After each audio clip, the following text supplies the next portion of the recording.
پیارے ناظرین، اللہ کا ایک خاص بندہ گندھک اور تانبے کے ساتھ جل کر بھی کیسے دوبارہ زندہ ہو گئے، یہ بہت ہی عجیب و غریب اور دلچسپ واقعہ ہے۔ دوستو، حضرت جرجیس علیہ السلام اللہ کے ایک خاص بندے گزرے ہیں۔ وقت کے بادشاہ نے حضرت جرجیس علیہ السلام کو دعوت توحید دینے کی پاداش میں سخت سزا دینا چاہی، چنانچہ اس نے تانبے کا ایک بہت بڑا مجسمہ بنوایا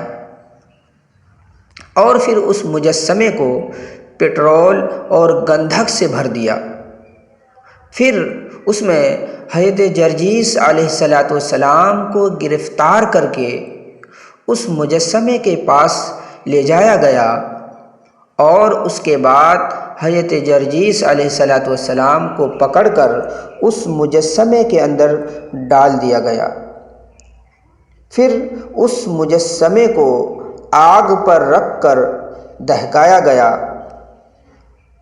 وہ مجسمہ آگ میں جل کر اور پگھل کر خلط ملط ہو گیا۔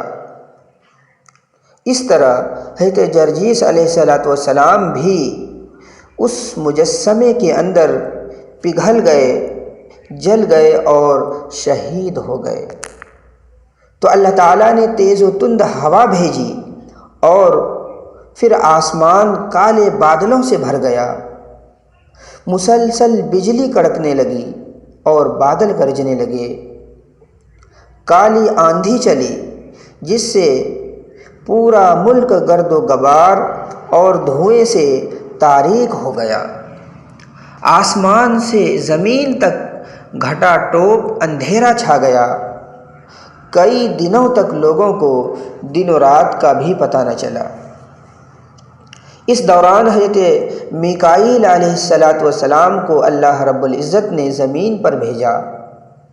حضرت میکائیل نے اس مجسمے کو اٹھا کر زمین پر پٹکا، جس سے اتنی ہولناک آوازیں پیدا ہوئی کہ پوری سرزمین شام اس کی آواز سے دہل گئی اور دہشت کے مارے سارے لوگ بے ہوش ہو کر اوندھے منہ زمین پر گر گئے اور وہ مجسمہ بھی ٹوٹ گیا۔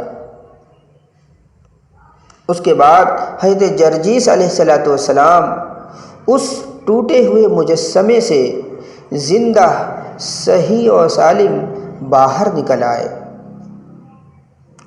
جب آپ اس مجسمے سے نکل کر لوگوں سے بات چیت کرنے لگے، لوگوں کے درمیان گئے، تو یکدم وہ تاریکی چھٹ گئی، آسمان و زمین کے درمیان حسب مطابق روشنی پھیل گئی اور لوگ ہوش میں آئے اور زندگی دوبارہ چل پڑی۔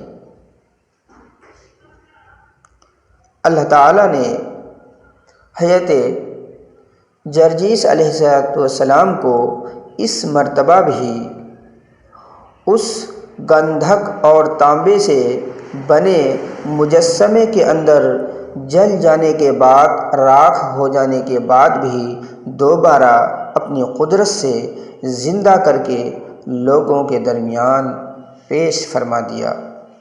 اور پھر آپ کو وہی حکم ملا کہ اے جرجیس، آپ جائیے، لوگوں کو سمجھائیے، لوگوں کو اللہ کے بارے میں بتلائیے اور لوگوں تک اللہ کا پیغام پہنچائیے۔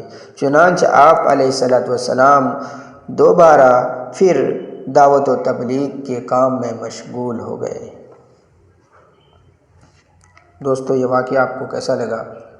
اگر اچھا لگا ہو تو اس واقعہ کو اپنے دوستوں کے ساتھ شیئر کریں، ہمارے چینل کو لائک اور